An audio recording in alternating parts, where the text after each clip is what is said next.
No, everybody I speak. I already done yesterday. No more. Janie, that was a quick commute.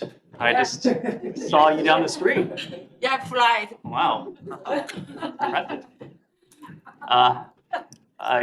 We either have some Cub reporters with us today or some interns in the back. I suspect they're State Department interns. Welcome. We have a couple things at the top, and then we'll take your questions. The United States congratulates FIFA, Israel, and Qatar on the historic step of opening direct flights between Tel Aviv and Doha for the duration of the World Cup, and commends the efforts that went into arriving at this arrangement. Today's announcement is a historic development and an important step that also holds great promise to bolster people-to-people ties and economic relations. As President Biden has said, building regional integration in the Middle East and beyond brings prosperity and security to the people of the region. We welcome the statement that this move will benefit Israeli and Palestinian soccer fans alike as a step towards expanding greater freedom of travel for all, consistent with Qatar's pledge that all are welcome at the World Cup. The United States will continue to engage with Israel and our partners across the region for the benefit of all. And we commend Qatar and Israel, both close partners of the United States, for their leadership and spirit of sportsmanship that they have demonstrated with this important development. Next, as you may have seen, USAID Administrator Samantha Power traveled to Lebanon this week, where she met with Lebanese citizens, refugees, the Speaker, and caretaker Prime Minister, as well as with officials from the International Monetary Fund, the World Bank, the United Nations, to discuss the country's economic crisis and the urgent need for reforms. Administrator Power announced several new support initiatives for Lebanon, including an additional $72 million in emergency food assistance, benefiting more than 650,000 vulnerable people in Lebanon through the United Nations World Food Program. The Lebanese economy is in crisis because of decades of corruption and mismanagement. This crisis has been exacerbated by President Putin's brutal war against Ukraine, which has driven up food prices and threatened food security in critical supplies such as fertilizer and grain. The United States continues to support the Lebanese people as they grapple with the effects of a historic economic crisis, and we remain committed to addressing the immediate needs of vulnerable Lebanese and refugee families inside of Lebanon.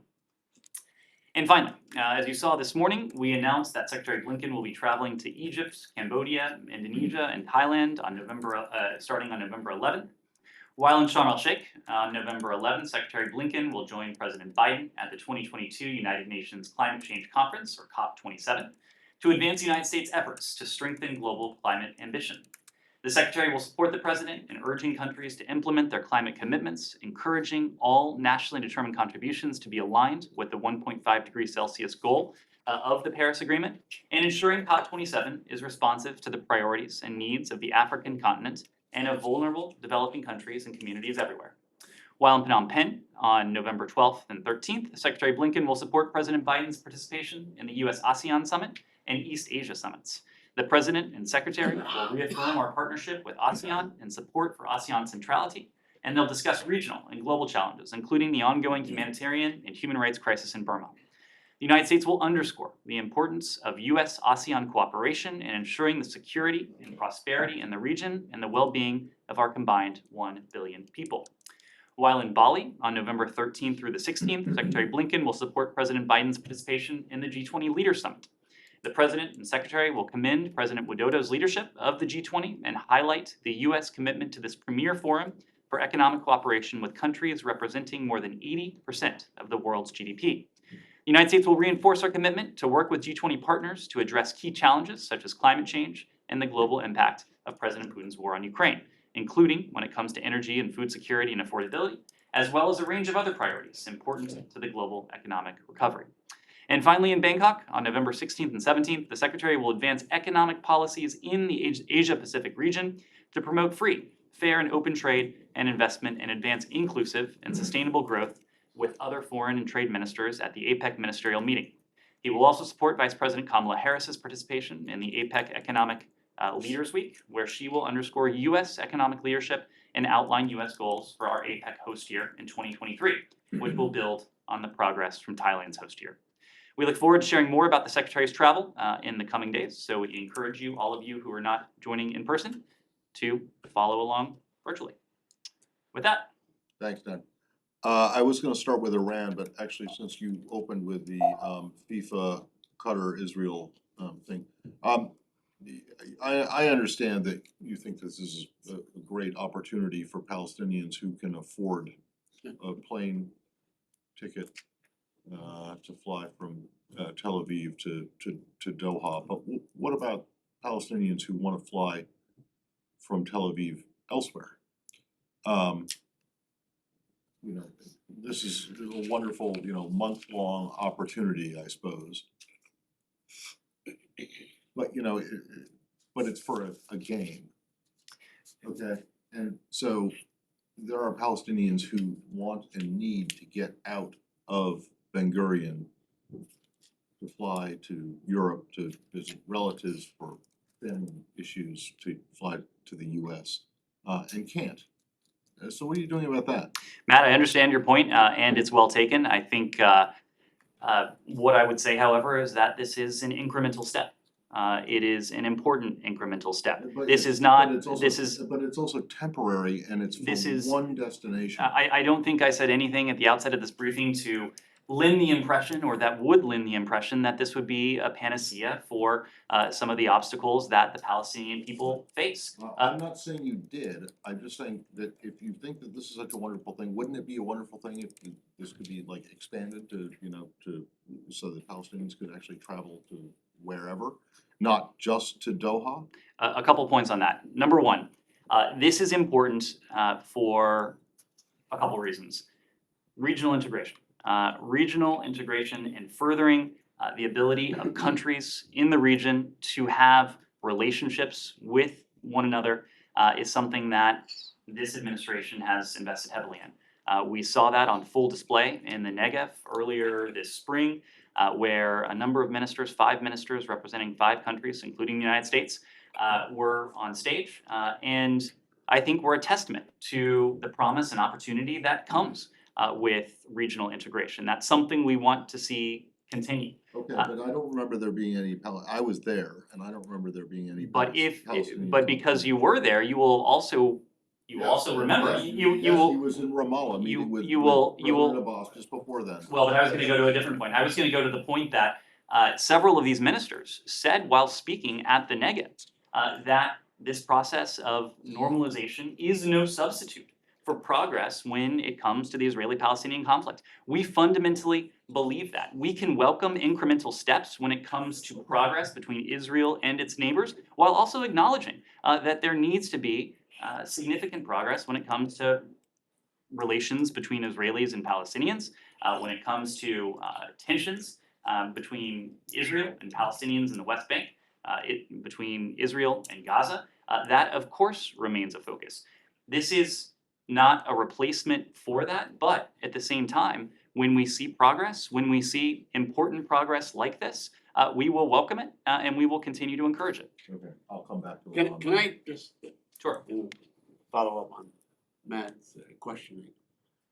Sure, you say incremental and so on, you're talking about integration, incremental integration in the region, but doesn't that really ignore the elephant in the room, which is the Israeli occupation? I mean, everybody seems to want to make peace with those they are not at war with. The Israelis are at war with the Palestinians. That is the elephant in the room, don't you agree? Saeed, we think there can be progress on both fronts. We think there has to be progress on both fronts. As we've discussed, you and I have discussed, in fact, a number of times, this administration is fully and wholly supportive of a negotiated 2-state solution between Israelis and Palestinians. Ultimately, that is how this conflict will be solved. Now, there are many surmountable obstacles that stand in the way to a negotiated 2-state settlement between Israelis and Palestinians. What we've seen in recent years is the ability of Israel to forge closer relations, and in some cases, official ties with its neighbors.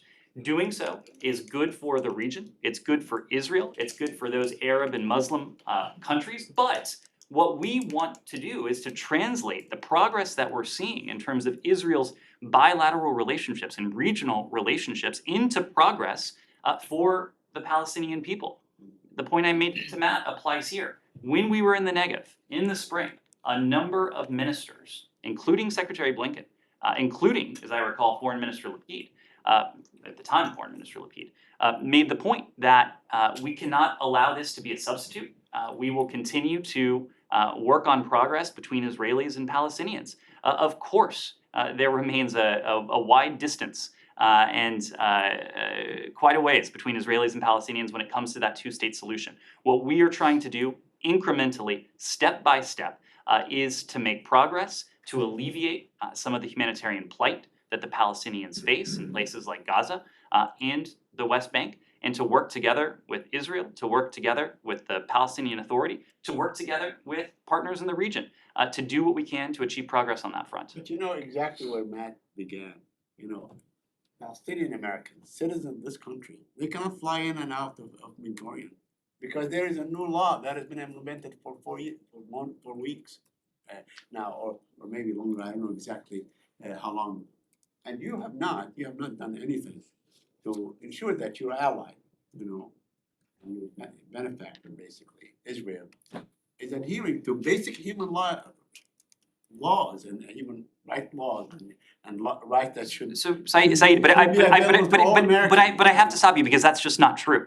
It is just not true. This law was introduced on October 20th.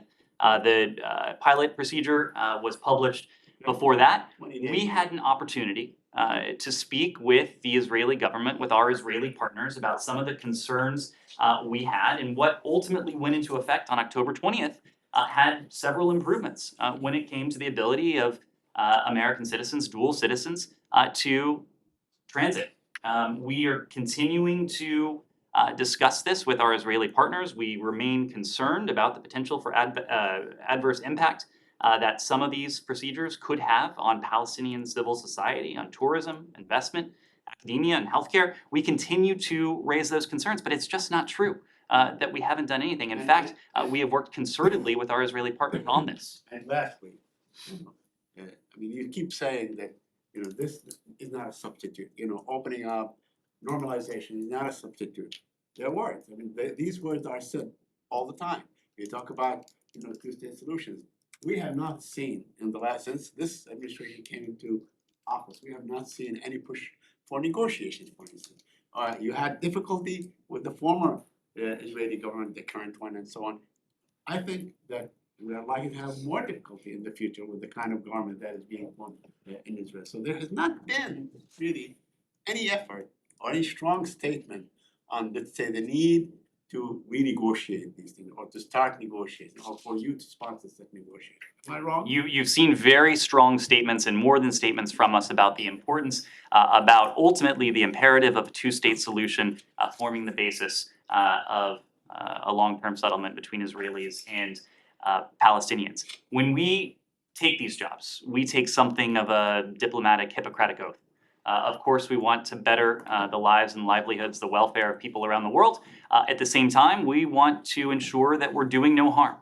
And if a foreign government, if this government were to go in, especially when tensions are high, as unfortunately they have been between Israelis and Palestinians, and to move aggressively or suggest, put forward a diplomatic approach to the two-state solution at this moment, I'm not certain that that approach would be effective. I'm not certain that approach would serve to de-escalate tensions. And in fact, I think there's reason to believe it would only exacerbate tensions. We have focused since January 20th of last year on de-escalating tensions between Israelis and Palestinians. We've done that at times of acute tension, like in May of last year during the war between Israel and Gaza, a war that was significantly shortened, a war that saw far fewer lives lost than in previous exchanges between Israel and Gaza. We think because of the role we played, the quiet diplomacy, the quiet diplomatic role that we undertook. We're doing the same thing right now as we've seen heightened tensions between Israelis and Palestinians in the West Bank. In the interim, that is not to say that we are standing still when it comes to the humanitarian concerns of the Palestinian people. Far from it. You have seen us re-engage with the Palestinian Authority. You've seen us re-engage with the Palestinian people. You've seen us re-engage with important international institutions, including UNRWA. And we have provided nearly, as I recall, about $1 billion worth of humanitarian assistance for the Palestinian people in Gaza, in the West Bank, since January of last year. We believe ultimately, as you've heard us say, that Israelis and Palestinians alike deserve equal levels of security, of stability, of democracy, of freedom, of dignity, and of opportunity. And the humanitarian assistance that we are providing and the approach that we are taking attempts to afford greater levels of dignity, greater levels of opportunity for the Palestinian people. Yeah, can I just clarify one thing? Sure. When you opened it, you say congratulations to FIFA, Qatar, Israel for this. Is it your understanding that Palestinians had nothing to do with this agreement? I would refer to So this is based on. those two countries in that institution. Okay, This so is, it was between, so your understanding is that it was just between Qatar, FIFA, and Israel?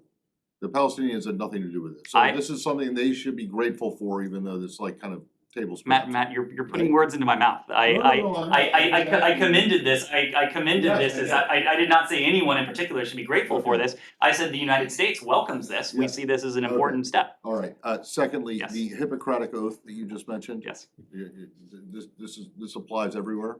The US wants to do no harm anywhere? I just wanna make sure we're talking about. That is a statement I would subscribe to everywhere, correct. Okay, Kimara. and well, hold on. Historically as well? Matt. Yeah, okay. And then the last thing, I just, because Saeed brought up the new Israeli government, and it looks like the internal security minister, the police minister, whatever it is, Mr. Ben-Gvir, has gone and made a visit to the Kahana Memorial.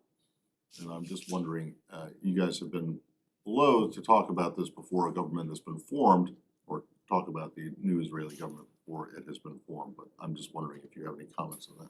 Well, of course, I'm not commenting on any government that hasn't yet been formed, but what I can say is that we've seen these same reports. Celebrating the legacy of a terrorist organization is abhorrent. There is no other word for it. It is abhorrent. And we remain concerned, as we said before, by the legacy of Kahane Kai and the continued use of rhetoric among violent right-wing extremists. We've condemned incitement, we've condemned violence and racism in all of its forms. There is a good reason why Kahane Kai remains designated as a specially designated global terrorist organization. We urge all parties to maintain calm, to exercise restraint, and to refrain from actions that only serve to exacerbate tensions, and that includes in Jerusalem. But it's no longer an FTO, right? My understanding is that it's still designated as an But SGGT. it's no longer an FTO. That is my understanding, that's correct. Kimara. I understand, Ned, that Rob Malley will meet with E3 next week in Paris. Could you confirm that, and can you talk a little bit about what's going to be discussed? I don't have any meetings of his to confirm at the moment, but as you know, Rob and his team have been in regular dialogue with our European partners, especially our E3 partners, the French, the Germans, the Brits. Of course, the nature of their conversations have changed quite a bit since, over the past several weeks. We have spent a good deal of time at senior levels, including at Rob's level, including at Deputy Sherman's level, including at the Secretary's level, speaking about ways that we can demonstrate our support for those brave Iranians, including many women and girls who are peacefully demonstrating, taking to the streets to call for the reforms that they're demanding. So again, if we have any engagement to announce, if we have any travel to announce, we will. But the conversations between the United States and our European allies have continued. I just want to quickly ask about Brittany Griner as well. The president yesterday said he hoped and guessed that Putin would be more seriously engaged. I'm just wondering if there is any base for that hope, whether you guys have picked up any signs in your dealings with the Russians that they were waiting for the midterms to weigh in on this. Like, what is his hope based on, basically? Well, the fact is, and what the president was alluding to, is the fact that the Russians up until now have not engaged with the seriousness of purpose and the constructive approach that we would have liked to have seen.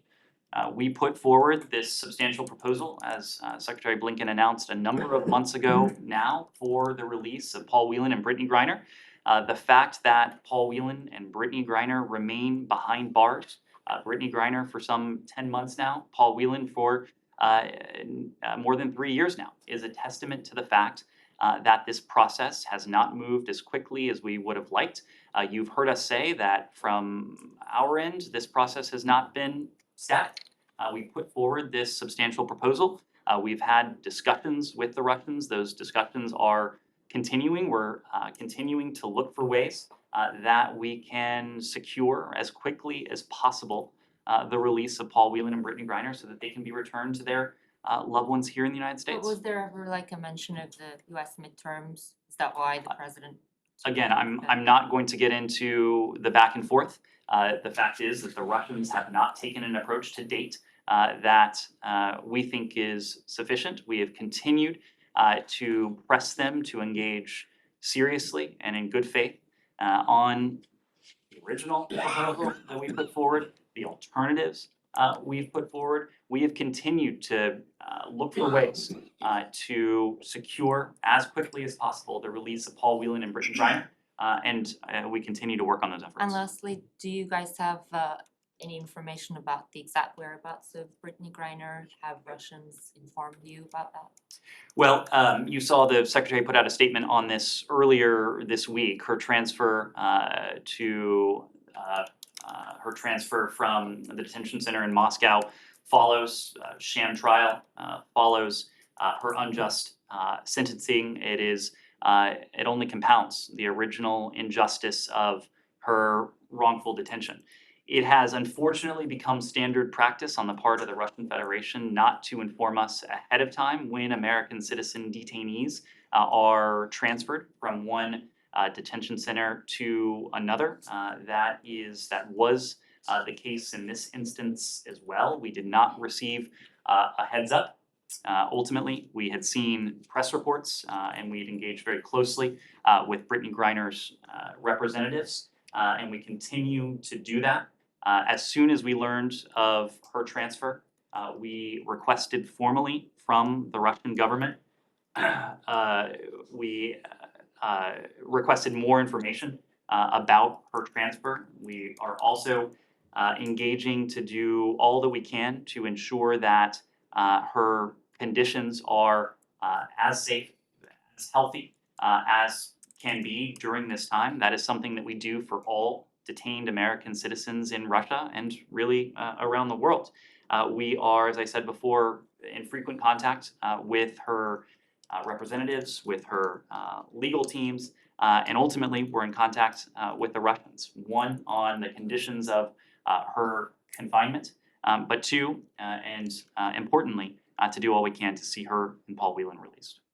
Same on Not the topic, on Russia, as you know, on this same topic. topic. Same topic. So Sure. Lavrov will be replacing the president, in Indonesia. Is it the secretary's belief that he should be isolated just like he was a couple of months ago in the ministerial? It's our belief that it can't be business as usual with the Russian Federation. It's not only our belief. I think we all saw in Bali during the G20 ministerial in July that Russia was isolated. We heard that from statements from a number of ministers representing the majority of the G20. We heard that. Clearly, Foreign Minister Lavrov heard that as well. The fact that he couldn't deign to return in the afternoon after hearing condemnation from a number of his peers and counterparts around the table, I think speaks to the scorn and to the criticism that he very clearly heard and internalized. I suspect that Foreign Minister Lavrov, who will be representing his country by public accounts at least, will do something very similar. Countries around the world have continued to condemn Russia's ongoing war against Ukraine. This goes well beyond the G7 countries. We've heard a number of countries in the region, including countries that have, at least initially, sought to hedge. Countries that have more recently been much more direct and pointed in their remarks, calling for an end to this aggression, making clear that this is not an era of war, that borders cannot and must not be redrawn by force. And then, of course, there are all the attendant implications of Russia's aggression against Ukraine. And I suspect the G20 will be an opportunity for a number of these countries to speak, in some cases, to speak firsthand of the implications of rising food prices, rising energy prices, the undermining of the rules-based international order. Those are messages that we heard before, during the G20, before the Black Sea Grain Initiative went into effect on August 1st. Now that the Black Sea Grain Initiative seems to be again in doubt, as the Russians have continued to refuse to make explicit statements that they will extend it, I expect we'll hear that again. And it's only called for as we hear the Russians essentially asking the rest of the world, what's in it for us? What's in it for us when it comes to renewing the Black Sea Grain Initiative? They continue to falsely claim that they are not able to export food and fertilizer. That, of course, is totally untrue. We have gone to extraordinary lengths to make clear that our sanctions regime has clear carve-outs and clear exemptions for Russian food and fertilizer. We have issued formal guidance the Treasury Department has. We've issued FAQs. We've issued public fact sheets. We've engaged privately with countries around the world. We've even established a call center here at the Department of State for countries or entities who may have questions about any potential sanctions implications of transactions to make sure that countries and entities around the world know that food and fertilizer are exempted from our Russian sanctions regime. So again, we hear the Russians resorting to these false allegations, and I think the world will again react unkindly when Moscow asks what's in it for us when the rest of the world is at risk of going hungry. And the secretary has no plan of interacting with him. We don't have any plans for any sort of formal interaction at this point. Not on Russia too. A Russian court has ordered the deportation of a US citizen who spent 11 months in detention in Russia. Do you have anything on this? We're aware of reports that Russia has ordered the deportation of a US citizen. We continue to insist that Russia, as you heard me say a moment ago, allow consistent, timely consular access to all US citizen detainees. We take our role in assisting US citizens abroad seriously. We're closely monitoring this situation, but of course I'm limited in terms of what I can say due to privacy. Can I follow up on that? Sure. So did you have consular access to her previously when she was convicted for, or when she was spent 11 months in jail for assaulting her partner? My understanding is that we did not have consular access in this case. We have made clear to Russia that consistent with their obligations under the Vienna Convention, under international law, that we seek regular, consistent consular access. That's certainly the case for our wrongful detainees, Brittany Griner and Paul Whelan, but it's true for all American citizen detainees in Russia and around the world. Staying on this, yes, Shannon? Same topic. So in regards to Brittany Griner, since that transfer got underway and you reached out to the Russians, have you heard anything back from them? And on the topic of consular access, given that that's been such a problem in Brittany Griner's case, are you hopeful that US diplomats will have any access to her once she is transferred to that penal colony? So on your first question, my understanding is that we have not heard anything substantive from the Russians since we put forward our formal request seeking additional information on her whereabouts and making clear our expectations that her conditions, the conditions of her confinement be sufficient and as improved as they can be. When it comes to other American citizens, what I can say is that American citizens who have been transferred from Moscow, we have in the past been able to secure consular access to them.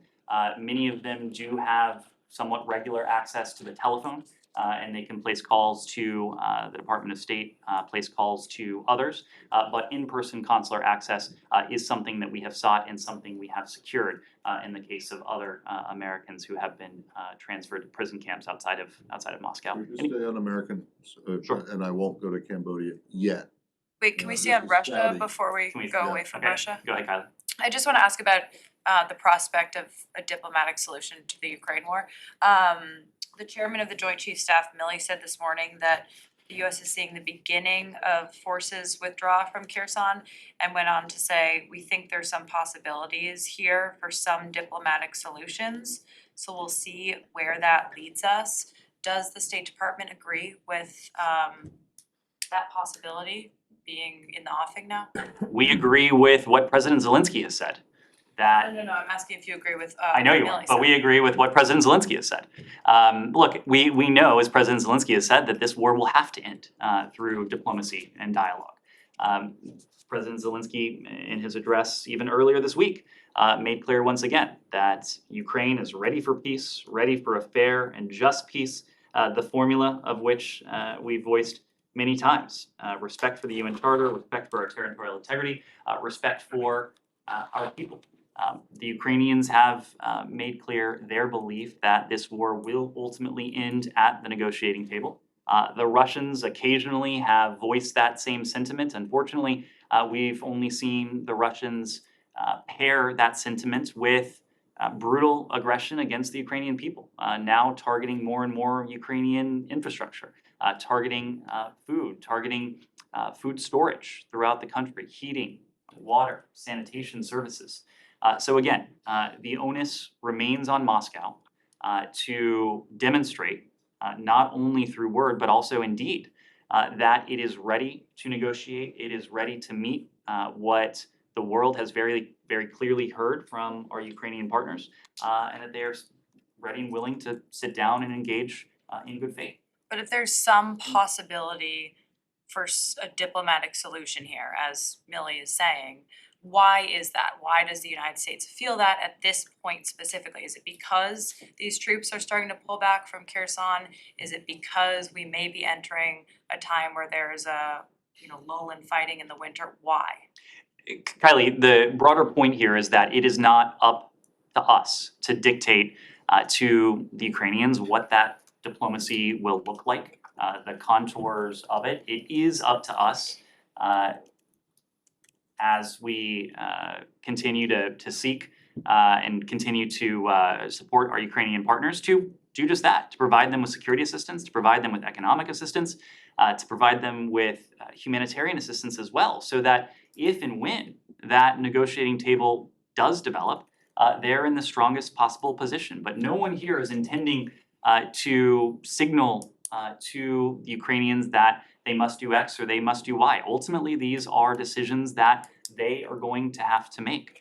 President Zelensky has made clear at a very high level, consistently and repeatedly, that Ukraine is prepared to engage in dialogue, in diplomacy. Unfortunately, the Russians have yet to meet and yet to match that sentiment with actions that demonstrate the same on their side. So there's no increased boost for a diplomatic solution coming from US diplomats in this building at this time? We are supporting our Ukrainian partners with precisely what they need at the moment. And what they need at the moment is security assistance to defend their country, it's economic assistance to remain economically viable, to provide services to their people, and it's humanitarian assistance for the Ukrainian people who have been so brutalized by this war. All of that has a near-term impact, but all of that too will have a longer-term impact, because if and when a negotiating table develops, all of those elements will strengthen Ukraine's hand at the negotiating table. How do you read this Just back withdrawal? to, just Is back it- to Americans detained, the woman in Saudi Arabia, the American woman Carly Morris, who we spoke about on Monday, has now apparently been released. Are you aware of that? But also apparently she's been barred from leaving the country. You know anything? We are aware of reports that Ms. Morris has been released after a brief detention by Saudi authorities. We take our role in assisting US citizens around the world, including in Saudi Arabia, extremely seriously. We're continuing, our embassy in Riyadh is continuing to follow the situation closely and to provide all appropriate assistance that we can. Are you, is it correct though that she's not allowed to leave? I'm not in a position to confirm those reports, but the embassy continues to follow up and support as they can. Yes.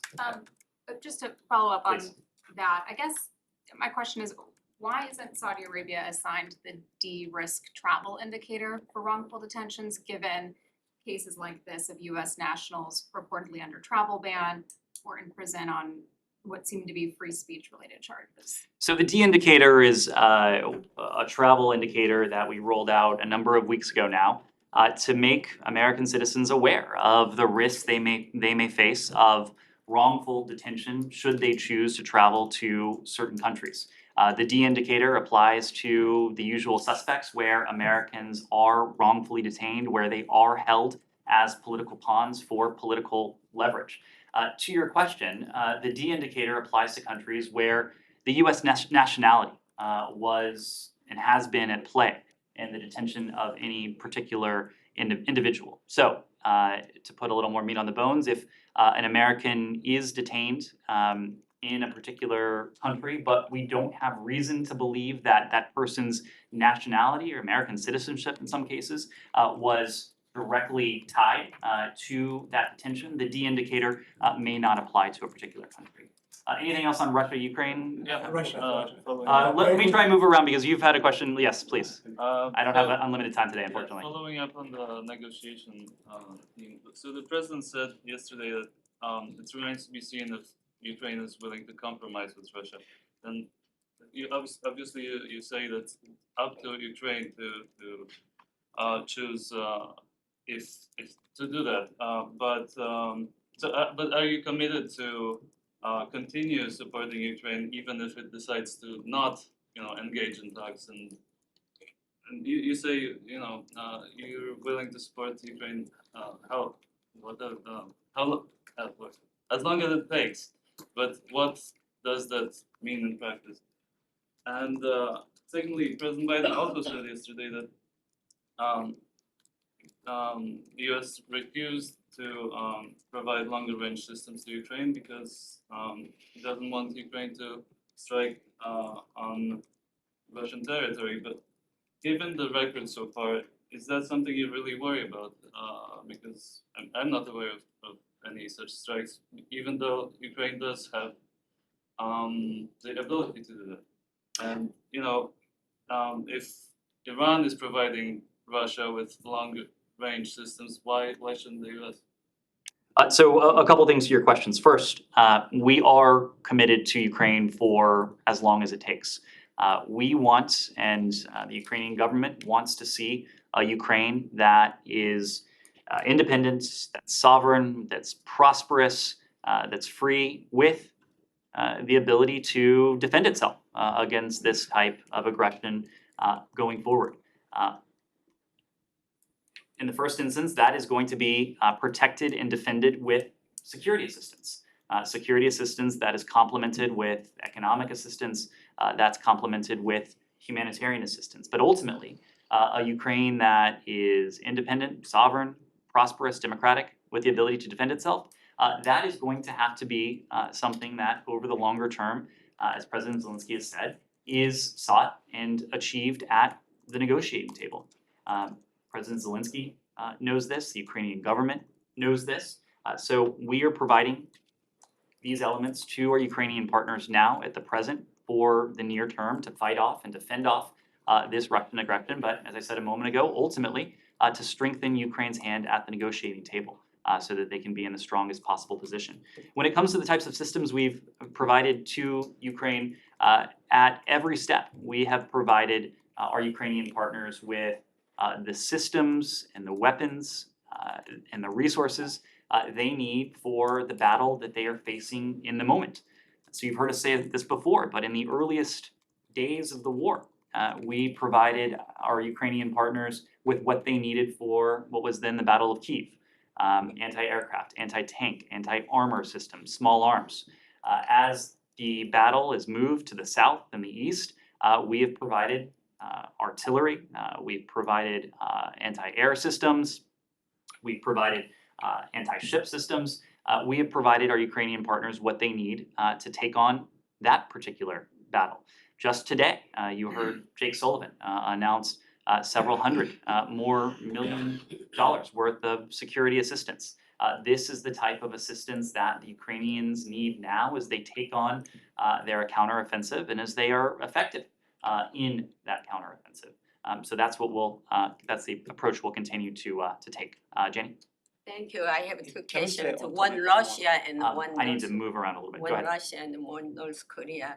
It is reported that Russian military uniforms made in North Korea are being exported in large quantities. Do you think this is a violation of sanctions? Or do you have anything on this? I couldn't speak specifically to the potential export or transfer of military uniforms that are Yeah. fabricated in the DPRK, but what we have said is that Russia has sought security assistance from the DPRK. They have discussed the possibility of providing a significant amount of artillery, millions of rounds of artillery, and that the DPRK is seeking to provide that to Russia, masking those supplies through third countries. So that, of course, would be a violation of sanctions that are in place. Whether the export of military fatigues would violate sanctions, that's I can't confirm that. So one more North Korea. North Korea has spent a lot of money on a series of missile launches. This is the cost of food for the North Korean people for several years. What measures is the United States taking with respect to financial resources for North Korea to develop missiles and WMD, weapons of mass destructions? So a couple points. The premise of your question is absolutely correct. At every step, the DPRK regime has prioritized its own interests over the interests of its people. That includes through the development of its WMD programs. That includes through by engaging in other illicit activities around the world.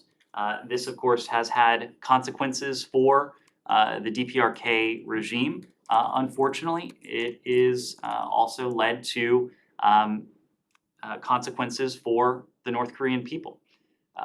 Around the world, even when we have differences with a particular government or a particular regime, even when we have profound differences with a particular regime, and that of course applies in the case of North Korea, we are always looking for ways that we can support the humanitarian needs of a particular people.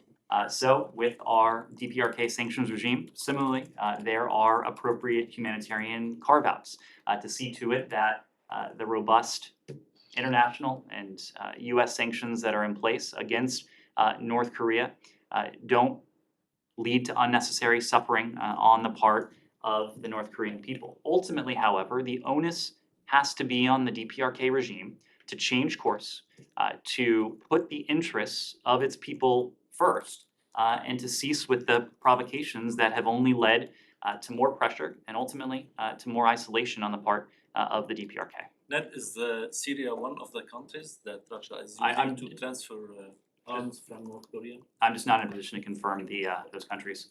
Yes. Ned, I wanna go back to something you said when answering Mayor's question on Special Envoy Rob Malley's plans. You said that the US is trying to show its support for women and girls who are taking to the street to call for reform.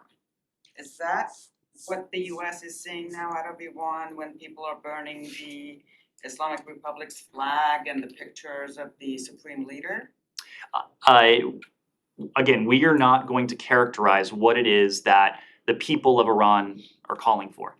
One of the strengths of this movement is the fact that this movement is organic. It is in many ways leaderless. It is the product of the passion and the legitimate aspirations of the Iranian people for a better life. Ultimately, that is what they are calling for, a better life. We are doing what we can to support them, in the first instance by holding the regime accountable, but also by providing them with certain tools or certain authorities that they can use to express what it is that they're calling for, to have their voices heard, to communicate with one another inside of Iran, and ultimately to connect with the rest of the world.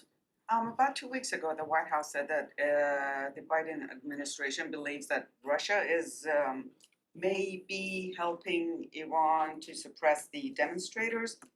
Can you give us some details based on what this comment was made? Are you seeing images, transfer of equipment? Unfortunately, there's nothing more I can provide, and in some instances, we're able to provide additional detail, including as we've done with the transfers of weapons. In this case, it was the broader point that there are indications that this knowledge may be shared.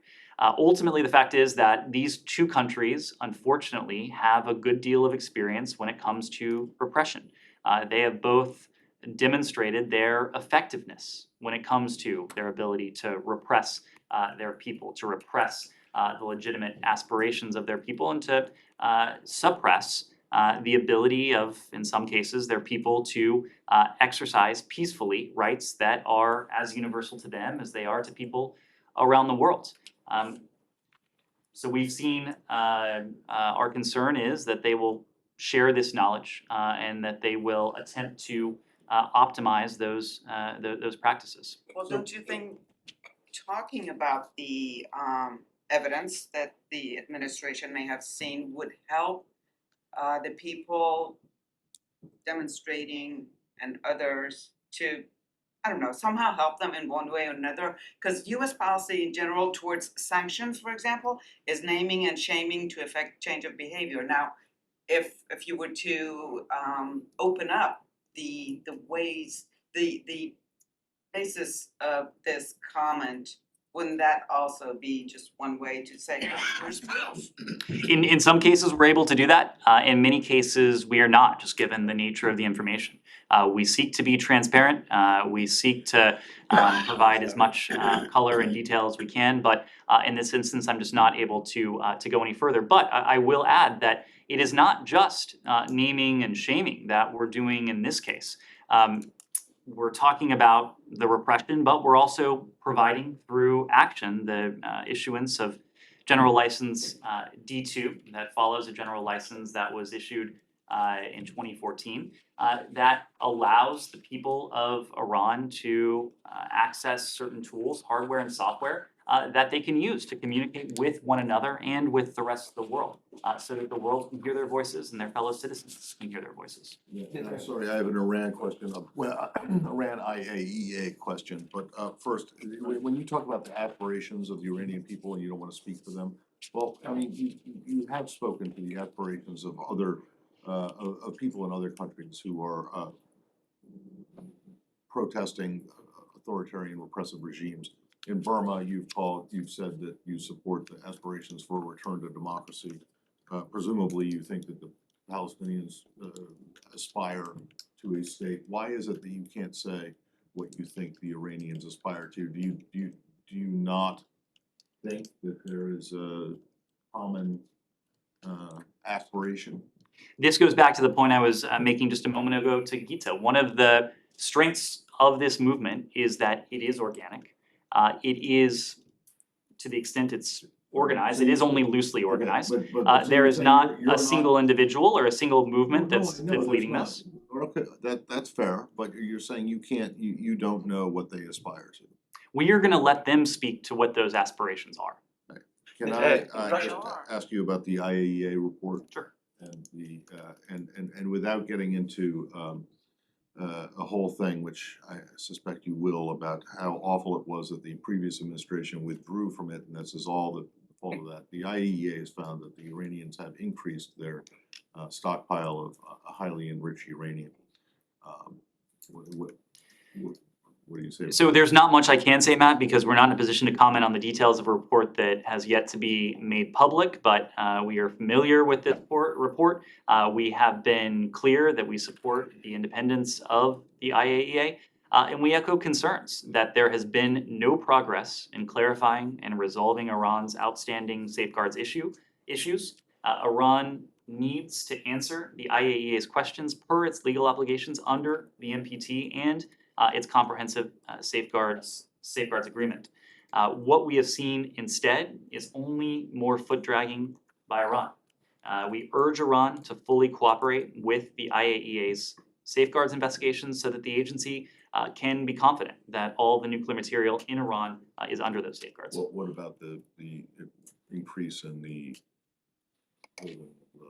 stockpiles of highly enriched? So again, I'm not in a position to comment on any particular findings, but what we have talked about for some time now is the ability that Iran has, not to fall into the trap that you laid out for me, but the ability that Iran has had since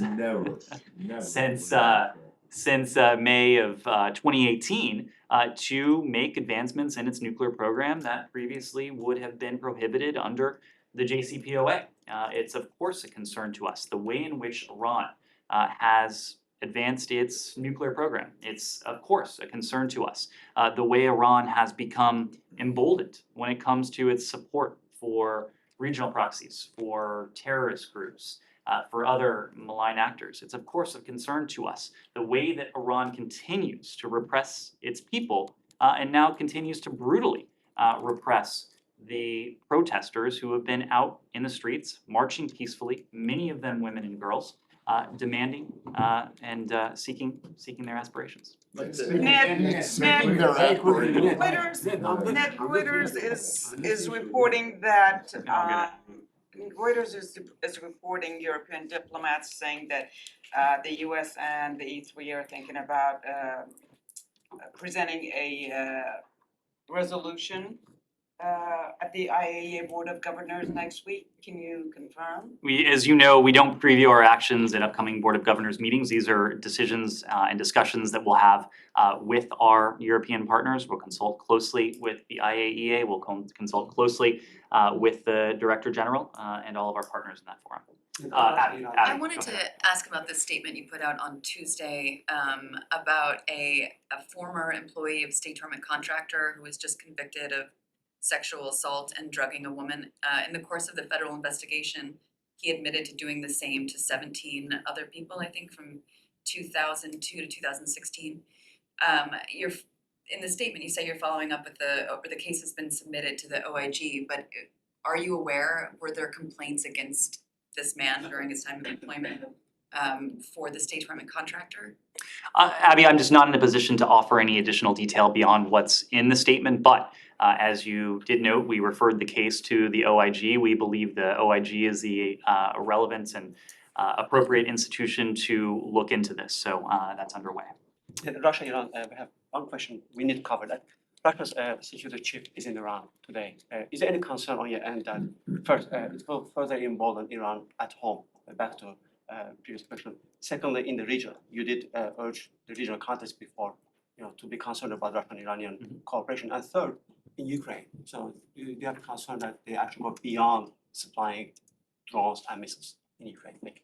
All of this is a concern, Alex. All of this is a concern in the context of the partnership, in some ways the burgeoning partnership that we've seen develop in recent years and in different ways in recent months between Iran and Russia. This is a deepening alliance that the entire world should view as a profound threat. Of course, the people of Ukraine recognize this as a profound threat. They're the ones that are facing this threat in very real terms every single day. But this is a relationship that would have implications, could have implications beyond any single country. And so that's why we're working with the international community, including at the United Nations, to address the threats that are posed by Russia and Iran separately, and the cooperation, the bilateral cooperation that we've seen between the two of them, including Iran's dangerous proliferation of weapon systems to Russia. We will continue to vigorously enforce all US sanctions on both the Russian and Iranian arms trade. We'll make it harder for Iran to sell these weapons to Russia. And we'll stand with our partners throughout the region against the threat that they face from Iran. As I said before, when it comes to Ukraine, we'll also continue to provide Ukraine the security assistance, including the surface-to-air systems that it needs to confront the threat that it faces from some of these Iranian-made weapons. There's also increasing rhetoric from Iran to neighboring countries like Azerbaijan. They have been threatening lately, also put together some statement accusing Azerbaijan of conducting some terror acts in Iran territory. will the United States be able to stand up and protect those neighboring countries in case Iran continues its rhetoric against them? We have important bilateral relationships with all of these countries. You mentioned Armenia. Of course, the Secretary just had an opportunity to see his Armenian counterpart earlier. Azerbaijan. You mentioned Azerbaijan. He had an opportunity to see his Azerbaijani counterpart earlier this week. We've been very clear that Iran represents a threat to the region. We will continue to stand with our partners to support them and ultimately to stand against the kind of stabilizing influence that Iran presents in its region and perhaps beyond. And also on the process, I know I asked it before, I just want to put it on the record. Is there any reason why the United States is not sanctioning Iranian supreme leader for human rights violations? We are looking at all appropriate tools. The Iranian regime is very heavily sanctioned, to say the least. There are sanctions for the full array of their nefarious activities, from their nuclear program to their ballistic missile program to their support for terrorism, support for proxies, for their cyber activities, and yes, for our profound concerns when it comes to Iran's human rights record. Matt, what do you have for me? Oh, right, I forgot. Yeah, no, going back to the question that I've raised with you. All right, good to see everyone. I'm Tang Suri, in Cambodia. Is there any, can you say, and I realize you can't speak for the president, but Secretary will also be in Phnom Penh. Will this case be raised? Matt, we have raised this case very clearly in our senior level interactions, as we've talked about even this week. Secretary Blinken raised it directly with Hun Sen when we were in Phnom Penh. As we discussed this week. Oh, Yes. As we've discussed this week. Secretary Blinken raised it very directly with Hun Sen when we were in Cambodia in August. We've been clear in our public messaging that she should be released. This is a case that has the utmost priority, and I expect that human rights, including systemic challenges when it comes to Cambodia, in specific cases, will be raised in the context of the visit this week. Does that mean broadly that even if a case has not been referred to SPIHA as a wrongful detention, that it is still, but you still think for whatever reason, and I'm still not quite sure I understand the difference between an unjust detention and a wrongful one. Are unjust detentions as big a priority as the ones that SPIHA deals with? The welfare, the well-being, the safety and security of American citizens around the world is our highest priority. I get that, but it regardless doesn't of seem to how make someone sense is because classified in our system. Now, it is true that in some cases, we are calling for an individual's release when we believe that he or she is being held wrongfully, when he or she is being held unjustly. In this case, in the case of Sung Terry, we've been very clear that she should be released. She is being held unjustly, and we are prioritizing this case as we do the cases of all detained American citizens. Thank you. Thank you. Thank you.